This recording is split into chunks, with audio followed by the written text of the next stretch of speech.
নমস্কাৰ সকলোকে স্বাগতম জনাইছোঁ মোৰ ইউটিউব চেনেলৰ অন্য এটা ভিডিঅ'লৈ।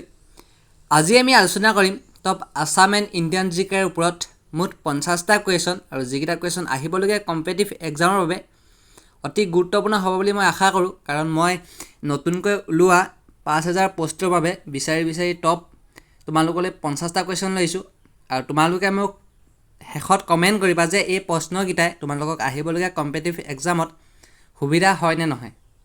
আৰু প্ৰথম প্ৰশ্নটো আছে, শিঙৰি ঘৰ প্ৰথম কোন স্বৰ্গদেউৰ দিনত উদযাপন কৰা হৈছিল? অপশ্যন চি চুডাংফা ইয়াৰ শুদ্ধ উত্তৰ হ'ব। আৰু চুডাংফাক বামুণী কোঁৱৰ বুলিও কোৱা হয়, এইটো মনত ৰাখিবা। কেতিয়াবা সোধে যে বামুণী কোঁৱৰ বুলি কাক কোৱা হয়, তেতিয়াহ'লে চুডাংফাক। 2 নম্বৰ কুৱেশ্যনটো আছে, অশ্বমেধ যজ্ঞ কি? অপশ্যন ডি ঘোঁৰাৰ উৎসৰ্গা ইয়াৰ শুদ্ধ উত্তৰ হ'ব। আৰু এটা কথা মনত ৰাখিবা, অশ্বমেধ যজ্ঞ পতা অসমত প্ৰথমজন ব্যক্তি আছিল মহেন্দ্ৰ বৰ্মন। আৰু এইটো মই বহুতবাৰ কৈছোঁ কাৰণ ইম্পৰ্টেণ্ট হয়। অশ্বমেধ যজ্ঞ ৰামেও পাতিছিল। যেতিয়া নেকি ৰামে অশ্বমেধ যজ্ঞ পাতিছিল, যেতিয়া ঘোঁৰাটো মেলি দিছিল, তেতিয়া তেওঁৰ পুত্ৰ, য'ত নেকি বাল্মীকিয়ে যোনখন আশ্ৰমত লৱকুশক সৰুৰ পৰা ডাঙৰ কৰিছিল হাবিত, সেই তাতেই ঘোঁৰাটোৱে গৈ ফুলনিখন ভাঙি দিছিল। আৰু তেতিয়াই লৱকুশই সেই ঘোঁৰাটোক বন্দী কৰি ৰাখিছিল। আৰু তেতিয়া এখন যুদ্ধ হৈছিল, য'ত নেকি ৰাম লক্ষ্মণ সকলো পৰাজয় হৈছিল। আৰু পিছত এই বাল্মীকিয়ে তেওঁলোকক জীৱন দান দিছিল। তোমালোকক সুধিব পাৰে যে লৱকুশৰ গুৰু কোন আছিল, তেতিয়াহ'লে বাল্মীকি। 3 নম্বৰ প্ৰশ্নটো আছে, আহোমৰ প্ৰবাদ মতে খুনলুং আৰু খুনলাই কাৰ নাতি আছিল? আৰু এইটো তোমালোকে হয়তো বহুতে নাপাবও পাৰা। অপশ্যন চি লেংডং ইয়াৰ শুদ্ধ উত্তৰ হ'ব। আৰু লিখি যাবা দেই, এইকেইটা ইম্পৰ্টেণ্ট হয়। 4 নম্বৰ প্ৰশ্নটো আছে, মহাভাৰতৰ মূল নাম কি? অপশ্যন চি জয় সংহিতা ইয়াৰ শুদ্ধ উত্তৰ হ'ব। আৰু এটা কথা মনত ৰাখিবা, কুৰুক্ষেত্ৰৰ যুদ্ধত অসমৰ কোনজন ৰজাই পাণ্ডৱৰ হৈ যুদ্ধ কৰিছিল বুলি ক'লে ঘটোৎকচ হ'ব। আৰু কৌৰৱৰ হৈ যুদ্ধ কৰিছিল ভগদত্তই। 5 নম্বৰটো আছে, ফাহিয়ান আৰু হিউৱেন চাঙৰ মাজত কি মিল আছিল? এইটো আগতে সুধিছেও, বহুত ইম্পৰ্টেণ্ট হয়। অপশ্যন ডি তীৰ্থযাত্ৰী ইয়াৰ শুদ্ধ উত্তৰ হ'ব। তেওঁলোক দুইজন আছিল তীৰ্থযাত্ৰী। 6 নম্বৰ প্ৰশ্নটো আছে, গৌতম বুদ্ধই ক'ত নিৰ্বাণ লাভ কৰিছিল? অপশ্যন বি বুদ্ধগয়াৰ শুদ্ধ উত্তৰ হ'ব। আৰু অপশ্যন এত আছে লুম্বিনী। লুম্বিনীত গৌতম বুদ্ধৰ জন্ম হৈছিল। আৰু অপশ্যন চিত আছে সাৰনাথ। সাৰনাথত গৌতম বুদ্ধই প্ৰথম বাণী শিকাইছিল। তোমালোকক যদি সোধে প্ৰথম বাণী শিকোৱা ঠাইখনৰ নাম কি, তেতিয়াহ'লে সাৰনাথ। আৰু অপশ্যন ডি আছে কুশীনগৰ। কুশীনগৰত গৌতম বুদ্ধৰ মৃত্যু হৈছিল। 7 নম্বৰ প্ৰশ্নটো আছে, ভাস্কৰ বৰ্মনৰ পৰা হিউৱেন চাঙে কি উপহাৰ নিছিল? আৰু এইটো ইম্পৰ্টেণ্ট হয়, এতিয়া আগতে সুধিছেও। অপশ্যন ডি টুপি ইয়াৰ শুদ্ধ উত্তৰ হ'ব। আৰু এটা কথা মনত ৰাখিবা, তোমালোকক সুধিব পাৰে যে হিউৱেন চাং কাৰ কাৰ্যকালত অসমলৈ আহিছিল, তেতিয়াহ'লে ভাস্কৰ বৰ্মন। 8 নম্বৰ কুৱেশ্যনটো আছে, ভাৰতত ডাক টিকট কোনে প্ৰচলন কৰিছিল? অপশ্যন বি লৰ্ড ডেলহাউচি ইয়াৰ শুদ্ধ উত্তৰ হ'ব। আৰু এটা কথা মনত ৰাখিবা, তোমালোকক সুধিব পাৰে যে কোন বছৰত ভাৰতৰ প্ৰথম ডাক টিকটটো ব্যৱহাৰ কৰা হৈছিল, তেতিয়াহ'লে 1854 চনত। 9 নম্বৰ প্ৰশ্নটো আছে, ব্ৰিটিছৰ বিৰুদ্ধে যুঁজ দিয়া প্ৰথম অসমীয়া কোন? আৰু এইটো ইম্পৰ্টেণ্ট হয়, লিখি যাবা। অপশ্যন ডি গোমধৰ কোঁৱৰ ইয়াৰ শুদ্ধ উত্তৰ হ'ব। 10 নম্বৰ প্ৰশ্নটো আছে, আহোমসকল ক'ৰ পৰা আহিছিল? অপশ্যন চি চীনৰ মুংমাওৰ পৰা ইয়াৰ শুদ্ধ উত্তৰ হ'ব। আৰু এটা কথা মনত ৰাখিবা, তোমালোকক সুধিব পাৰে যে আহোমসকল কোনটো পথেৰে অসমত প্ৰৱেশ কৰিছিল, তেতিয়াহ'লে পাটকাইগিৰি পথেৰে। আৰু এইটো ইম্পৰ্টেণ্ট হয় আৰু সুধিছেও, লিখি যাবা। 11 নম্বৰ প্ৰশ্নটো আছে, প্ৰথম আহোম মুদ্ৰা কোনে প্ৰৱৰ্তন কৰিছিল? অপশ্যন এ জয়ধ্বজ সিংহ ইয়াৰ শুদ্ধ উত্তৰ হ'ব। আৰু এটা কথা মন কৰিবা, এইটো কেতিয়াও ভুল নকৰিবা, যদি তোমালোকক সোধে প্ৰথম মুদ্ৰাৰ প্ৰচলন কোনে কৰিছিল বা প্ৰথম মুদ্ৰাৰ চিনাকি কোনে কৰিছিল, তেতিয়াহ'লে চুহুংমুহুং। কিন্তু আহোম মুদ্ৰা বুলি ক'লে প্ৰথম আহোম মুদ্ৰা কোনে প্ৰৱৰ্তন কৰিছিল বুলি ক'লে জয়ধ্বজ সিংহ হ'ব। আৰু আহোম মুদ্ৰাৰ নাম আছিল অক্টাগনেল, 8কোণীয়া আছিল। 12 নম্বৰ প্ৰশ্নটো আছে, অমীৰ খুছৰুৱে বজোৱা বাদ্যবিধ কি আছিল? অপশ্যন চি চেতাৰ ইয়াৰ শুদ্ধ উত্তৰ হ'ব। আৰু তোমালোকে মোক কমেণ্ট কৰা যে ঔৰংজেবে কোনবিধ বাদ্যযন্ত্ৰ বজোৱাত বিখ্যাত আছিল। 13 নম্বৰ কুৱেশ্যনটো আছে, ৰামায়ণত উল্লেখ থকা অমিত ৰাজে স্থাপন কৰা ৰাজ্যখন কি? আগতে হয়তো তোমালোকে নাপাবও পাৰা। অপশ্যন ডি প্ৰাগজ্যোতিষপুৰ ইয়াৰ শুদ্ধ উত্তৰ হ'ব। 14 নম্বৰ প্ৰশ্নটো আছে, বিখ্যাত কামৰূপী কবি ৰাম সৰস্বতী কাৰ শাসনকালত উদ্ধাৰিত হৈ উঠিছে? অপশ্যন ডি দুৰ্লভ নাৰায়ণ ইয়াৰ শুদ্ধ উত্তৰ হ'ব। 15 নম্বৰ প্ৰশ্নটো আছে কাৰ শাসনকালত নৱগ্ৰহ মন্দিৰ নিৰ্মাণ কৰা হৈছিল? অপশ্যন চি ৰাজেশ্বৰ সিংহ ইয়াৰ শুদ্ধ উত্তৰ হ'ব।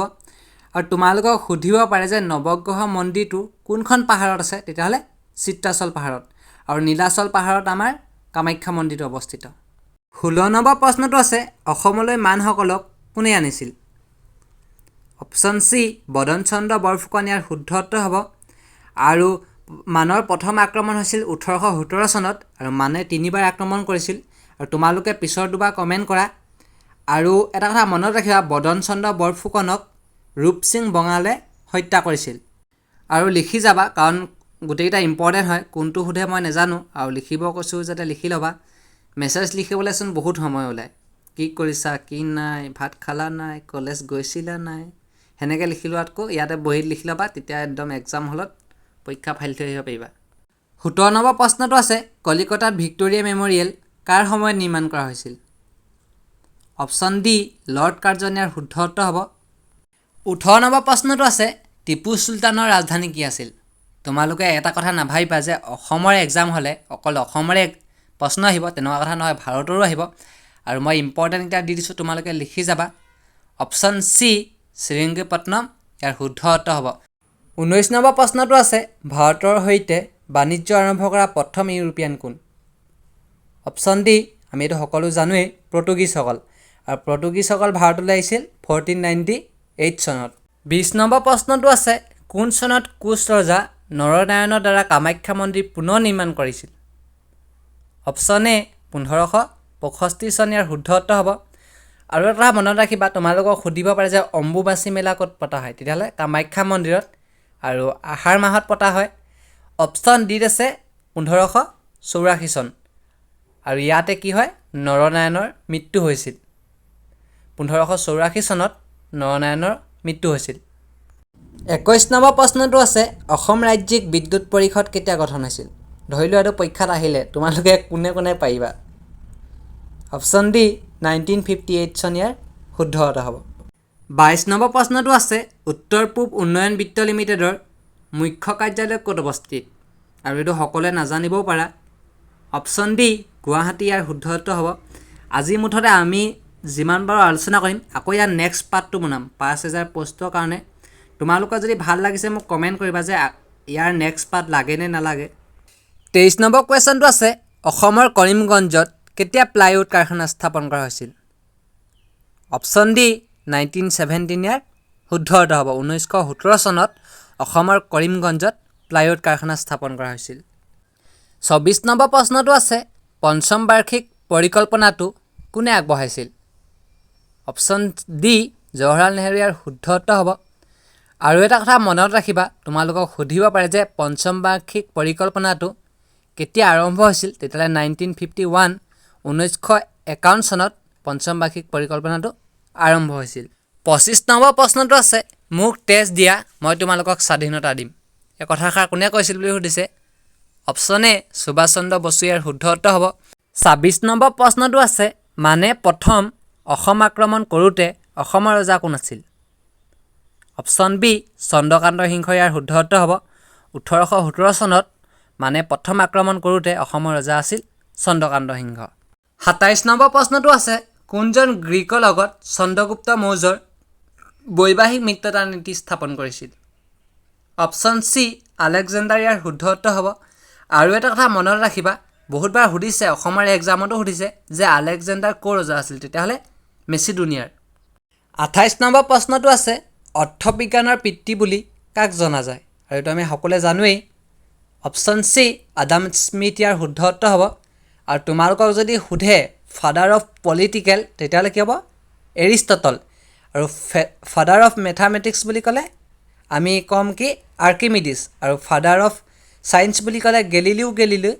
আৰু এটা কথা মনত ৰাখিবা যে গেলিলিওক কোনে ফাদাৰ অফ ছায়েন্স বুলি কৈছিল বুলি যদি সোধে তেতিয়াহ'লে এলবাৰ্ট আইনষ্টাইন। 29 নম্বৰ প্ৰশ্নটো আছে সৈয়দ শ্বাহ মিলনৰ অসমত জনপ্ৰিয় নাম কি? অপশ্যন ডি আজান ফকীৰ ইয়াৰ শুদ্ধ উত্তৰ হ'ব। আৰু সৈয়দ শ্বাহ মিলনক হজৰত শ্বাহ মিলন বুলিও কোৱা হয়, এইটো মনত ৰাখিবা। 30 নম্বৰ কুৱেশ্যনটো আছে 1857 চনৰ বিদ্ৰোহৰ প্ৰথম শ্বহীদ কোন? অপশ্যন চি মংগল পাণ্ডে ইয়াৰ শুদ্ধ উত্তৰ হ'ব। আৰু তোমালোকে কমেণ্ট কৰা অসমত চিপাহী বিদ্ৰোহৰ প্ৰথম শ্বহীদ কোন আছিল? 31 নম্বৰ প্ৰশ্নটো আছে আহোমসকলৰ মাজত হ-দাহ কোনে প্ৰথমে প্ৰচলন কৰিছিল? হ-দাহ মানে কি? যেতিয়া আমি কোনোবাজন ব্যক্তি মৰি যায় তেতিয়া আমি সেইটোক কি বুলি কওঁ? হ বুলি কওঁ। আৰু সেইটো প্ৰথমে দাহ কৰিছিল মানে আগতে পুতি থৈছিল। যেতিয়া এইটো প্ৰচলন কৰিলে অপশ্যন চি ফুলেশ্বৰী দেৱীয়ে, আৰু তেতিয়াৰ পৰাই দাহ কৰা হয়, জ্বলোৱা হয়। আৰু ফুলেশ্বৰী আছিল শিৱসিংহৰ প্ৰথম পত্নী আৰু তেওঁ আছিল আহোমৰ প্ৰথম বৰ ৰজা। 32 নম্বৰ কুৱেশ্যনটো আছে ভাৰতৰ প্ৰথম এয়াৰ চিফ মাৰ্শ্বেল কোন আছিল? মই জনাত এইটো সকলোৱে ৰাকেশ শৰ্মাই মাৰি থাকিব বেছিভাগে। অপশ্যন ডি সুব্ৰত মুখাৰ্জী ইয়াৰ শুদ্ধ উত্তৰ হ'ব। 33 নম্বৰ কুৱেশ্যনটো আছে কলিকতাৰ পৰা আগ্ৰালৈ প্ৰথম কেতিয়া টেলিফোন লাইন সংযোগ হৈছিল? অপশ্যন এ 1853 ইয়াৰ শুদ্ধ উত্তৰ হ'ব। 34 নম্বৰ কুৱেশ্যনটো আছে কছাৰীসকলৰ শেষৰ ৰাজধানী কি আছিল? অপশ্যন ডি খাছপুৰ ইয়াৰ শুদ্ধ উত্তৰ হ'ব। আৰু কছাৰীসকলৰ প্ৰথম ৰাজধানী আছিল ডিমাপুৰ। আৰু চুতীয়াসকলৰ ৰাজধানী হ'ল অপশ্যন চি শদিয়া। আৰু তোমালোকে কমেণ্ট কৰা অপশ্যন বিত কমতাপুৰ কাৰ ৰাজধানী আছিল? 35 নম্বৰ কুৱেশ্যনটো আছে ডিমাপুৰ কোন নদী পাৰত অৱস্থিত? এইটো যেনিবা পৰীক্ষাত আহিলে তোমালোকে কি লিখিবা? অপশ্যন ডি ধনশিৰি ইয়াৰ শুদ্ধ উত্তৰ হ'ব। আৰু ভিডিঅ'টো ভাল লাগিছিলে লাইক কৰিবা। 36 নম্বৰ কুৱেশ্যনটো আছে কাৰ শাসনকালত মোগল চিত্ৰশিল্পই শীৰ্ষত আৰোহণ কৰিছিল? অপশ্যন এ আকবৰ ইয়াৰ শুদ্ধ উত্তৰ হ'ব। আৰু এটা কথা মনত ৰাখিবা আকবৰ হ'ল আটাইতকৈ সৰু মোগল সম্ৰাট। তেওঁ 13 বছৰতে ৰজা হৈছিল। আৰু তোমালোকক যদি সোধে প্ৰথম আত্মজীৱনী লিখা মোগল সম্ৰাট কোন, তেতিয়াহ'লে বাবৰ হ'ব। তেওঁ আত্মজীৱনীখনৰ নাম আছিল বাবৰনামা। আৰু আকবৰৰ জীৱনীখনৰ নাম আছিল আকবৰনামা। আৰু আকবৰনামাখন লিখিছিল আবুল ফজলে। আৰু এইকেইটা মনত ৰাখিবা, ইম্পৰ্টেণ্ট হয়, সুধিছে। 37 নম্বৰ প্ৰশ্নটো আছে বৰপাত্ৰ গোহাঁই পদৰ সৃষ্টি কোনে কৰিছিল? অপশ্যন ডি চুহুংমুহুং ইয়াৰ শুদ্ধ উত্তৰ হ'ব। আৰু এটা কথা মনত ৰাখিবা বৰফুকন আৰু বৰবৰুৱা পদৰ সৃষ্টি কোনে কৰিছিল বুলি যদি তোমালোকক সোধে তেতিয়াহ'লে অপশ্যন চি প্ৰতাপসিংহ হ'ব। 38 নম্বৰ কুৱেশ্যনটো আছে কুৰুংগ নয়নীক কোনে বিয়া কৰাইছিল? এইটো বহুত গুৰুত্বপূৰ্ণ প্ৰশ্ন। অপশ্যন চি জয়ধ্বজ সিংহ ইয়াৰ শুদ্ধ উত্তৰ হ'ব। লিখি থবা, সুধিব পাৰে দেই। 39 নম্বৰ কুৱেশ্যনটো আছে ভাৰতৰ স্বাধীনতাৰ সময়ত ইংলেণ্ডৰ প্ৰধানমন্ত্ৰী কোন? আৰু এইটো ইম্পৰ্টেণ্ট হয়, সুধিছেও। অপশ্যন ডি লৰ্ড এটলি ইয়াৰ শুদ্ধ উত্তৰ হ'ব। 40 নম্বৰ প্ৰশ্নটো আছে পশ্চিম ভাৰতত কাগজৰ ব্যৱহাৰ কোনে কৰিছিল? অপশ্যন চি আৰবীসকলে ইয়াৰ শুদ্ধ উত্তৰ হ'ব। 41 নম্বৰ কুৱেশ্যনটো আছে তলত উল্লেখ থকা কোনজনৰ সমাধি ভাৰতত নাই? অপশ্যন ডি হুমায়ুন ইয়াৰ শুদ্ধ উত্তৰ হ'ব। 42 নম্বৰ কুৱেশ্যনটো আছে জয়সাগৰৰ দৌল কোনে নিৰ্মাণ কৰিছিল? অপশ্যন এ ৰুদ্ৰসিংহ ইয়াৰ শুদ্ধ উত্তৰ হ'ব। আৰু এটা কথা মনত থবা নামদাঙৰ শিলৰ সাঁকো জয়সাগৰ পুখুৰী ৰুদ্ৰসিংহই খনাইছিল। আৰু গদাধৰ সিংহই উমানন্দৰ মন্দিৰ আৰু ধুদৰ আলি নিৰ্মাণ কৰিছিল। আৰু প্ৰমত্ত সিংহই ৰংঘৰ নিৰ্মাণ কৰিছিল। কিন্তু পোনপ্ৰথমে ৰংঘৰ নিৰ্মাণ কৰিছিল ৰুদ্ৰসিংহই, কিন্তু পুনৰ নিৰ্মাণ কৰিছিল প্ৰমত্ত সিংহই। এতিয়া প্ৰশ্নত সোধে যে বৰ্তমানে থকা ৰংঘৰটো কোনে নিৰ্মাণ কৰিছিল, তেতিয়াহ'লে প্ৰমত্ত সিংহ হ'ব। আৰু অম্বিকাই নিৰ্মাণ কৰিছিল আমাৰ শিৱসাগৰৰ বৰপুখুৰীটো আৰু শিৱদৌলটো। অম্বিকা আছিল শিৱসিংহৰ দ্বিতীয় পত্নী আৰু তেওঁ নিৰ্মাণ কৰিছিল। আৰু ৰাজেশ্বৰ সিংহই তলাতল ঘৰ আৰু কাৰেংঘৰ নিৰ্মাণ কৰিছিল। এইকেইটা মনত থবা, সোধে। 43 নম্বৰ কুৱেশ্যনটো আছে কাৰ শাসনকালত গুহাবোৰ নিৰ্মাণ কৰা হৈছিল? অপশ্যন এ গুপ্ত বংশ ইয়াৰ শুদ্ধ উত্তৰ হ'ব। আৰু গুপ্ত বংশ কোনে প্ৰতিষ্ঠা কৰিছিল বুলি ক'লে চন্দ্ৰগুপ্তই। আৰু যদি অপশ্যনত চন্দ্ৰগুপ্ত নাথাকে তেতিয়াহ'লে দিবা তুমি শ্ৰীগুপ্ত। আৰু মৌৰ্য বংশ প্ৰতিষ্ঠা কৰিছিল চন্দ্ৰগুপ্ত মৌৰ্যই। আৰু মৌৰ্য বংশৰ শেষৰ ৰজা আছিল বৃহদত্ত। 44 নম্বৰ কুৱেশ্যনটো আছে ছাৰ ছাদুল্লাৰ মন্ত্ৰীসভা কেতিয়া গঠন হৈছিল? অপশ্যন ডি 1937 ইয়াৰ শুদ্ধ উত্তৰ হ'ব। 45 নম্বৰ প্ৰশ্নটো আছে সতী সাধনী কোন বংশৰ ৰাণী আছিল? অপশ্যন বি চুতীয়া ইয়াৰ শুদ্ধ উত্তৰ হ'ব। আৰু তোমালোকে কমেণ্ট কৰা যে সতী সাধনী দিৱস কোন তাৰিখে পালন কৰা হয়? 46 নম্বৰ কুৱেশ্যনটো আছে জেৰেঙা পথাৰ কাৰ লগত জড়িত অপশ্যন চি জয়মতী ইয়াৰ শুদ্ধ উত্তৰ হ'ব আৰু জয়মতী শিৱসাগৰৰ জেৰেঙা পথাৰত শাস্তি দিয়া হৈছিল সেই সময়ত আহোম ৰজা আছিল লৰা ৰজা আৰু লৰা ৰজাৰ আন নাম হ'ল চুলিকফা আৰু যেতিয়া নেকি জয়মতীৰ স্বামী গদাপাণি ৰজা আছিল তেতিয়া মানে তেওঁক জয়মতীয়ে পলুৱাই পঠিয়াইছিল কাৰণ আগতে অংগসুত কৰিলে ৰজা হ'ব নোৱাৰে ধৰি লওক কাণ এখন বা ভৰি এটা কাটি দিলে ৰজা হ'ব নোৱাৰে সেইবাবে গদাপাণি পলাই আছিল আৰু জয়মতীক জেৰেঙা পথাৰত বহুত শাস্তি দিয়া হৈছিল আৰু মৃত্যু হৈছিল আৰু এই জয়মতীয়ে পুত্ৰ হ'ল লাই লেছাই লাই মানে কোন লাই কোঁৱৰ মানে হৈছে ৰুদ্ৰসিংহ হ'ল জয়মতীৰ পুত্ৰ 47 নম্বৰ কুৱেশ্যনটো আছে ৰজা বিশ্বসিংহৰ দেউতাকৰ নাম কি অপশ্যন ডি হাৰিয়া মণ্ডল ইয়াৰ শুদ্ধ উত্তৰ হ'ব 48 নম্বৰ কুৱেশ্যনটো আছে ৰুপিয়া নামৰ মুদ্ৰা কোনে প্ৰচলন কৰিছিল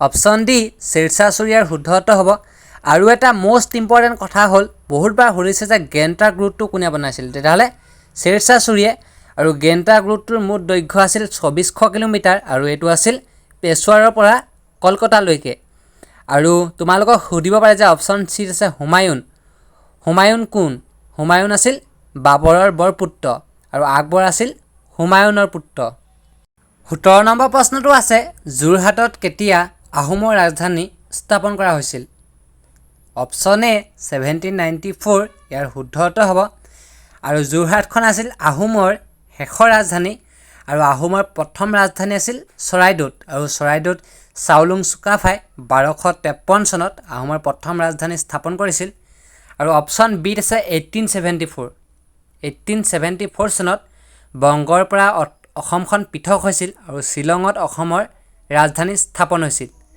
আৰু অপশ্যন চিত আছে 1901 চনত কটন কলেজ প্ৰতিষ্ঠা হৈছিল আৰু ডিগবৈ তেল শোধনাগাৰ স্থাপন হৈছিল অপশ্যন ডিত আছে 1926 য'ত নেকি 1926 চনত পাণ্ডুত কংগ্ৰেছৰ অধিৱেশনখন হৈছিল আৰু অসম সংৰক্ষণী সভা জন্ম হৈছিল 1926 চনত মই 49 নম্বৰ প্ৰশ্নটো 17 নম্বৰ বুলি লিখিলেও 17 নম্বৰ বুলিয়ে পঢ়ি দিলোঁ কেতিয়াবা টাইপিং মিষ্টেক হয় মই 17 বুলি লিখি পিনাই দিলোঁ 17 বুলিয়ে পঢ়ি পালোঁ আৰু এইটো ভুল নুবুজিবা আজি আমাৰ শেষৰ 50 নম্বৰ প্ৰশ্নটো হ'ল প্ৰথম অসমীয়া ছপা পুথি ধৰ্মপুস্তক কেতিয়া প্ৰকাশ পাইছিল অপশ্যন এ 1813 ইয়াৰ শুদ্ধ উত্তৰ হ'ব 1813 চনত ধৰ্মপুস্তকখন প্ৰকাশ পাইছিল আৰু এখন লিখিছিল আত্মাৰাম শৰ্মাই আৰু তোমালোকক যদি সোধে প্ৰথম অসমীয়া ছপা উপন্যাস কি বুলি ক'লে লাহৰী হ'ব লাহৰীখন প্ৰকাশ পাইছিল 1892 চনত আৰু অপশ্যন বিত আছে